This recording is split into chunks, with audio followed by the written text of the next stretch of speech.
Identifying The king of cakes. Chopper for the win. G'day guys, welcome back to Cakes by Chopper.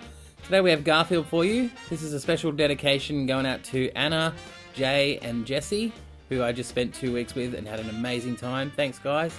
We're going to start by cutting out the shape of Garfield's head and his ears, and then the second layer on top is going to be just an oval, and then taper the edges off down to the face to create his full 3D head. Then you're going to give it a crumb coat with some buttercream. I just used a chocolate mocha, which is normal buttercream with a bit of chocolate and some coffee thrown in.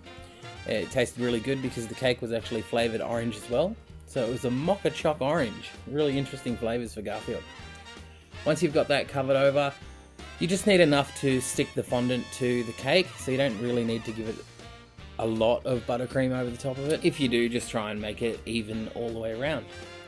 Okay, then with some pre-coloured fondant, you can buy the orange or colour it yourself, roll it out and lay it over the top of the cake, smoothing in a downward motion all the way around, making sure the fondant doesn't tear on the corners.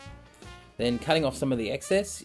As always, you can ball it up and then smooth out the cake, and it gives a nicer finish to the fondant, as you can see. Then you're going to roll out a trim to place around the bottom of the cake. This just finishes it off nicely, and Garfield you can trim off at this stage because the rest of it's just surface decoration. Okay, so cut out some googly eyes that Garfield has. Just looks like a big figure 8 that's been squashed. Smooth down the edges, place it on top. Don't forget to apply this with a little bit of water. Just lightly brush it onto the back and that'll help it adhere to the fondant itself. Now I did this freehand, but I will supply a template over on the Cakes by Chopper Facebook page. Just go to the photo album, click templates, and they all should be in there.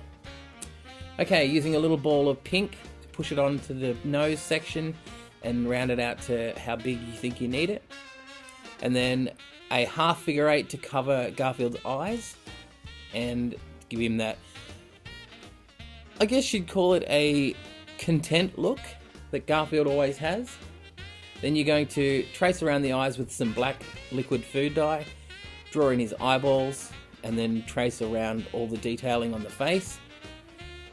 This is just by having a picture of Garfield next to it and copying the details. It's quite simple.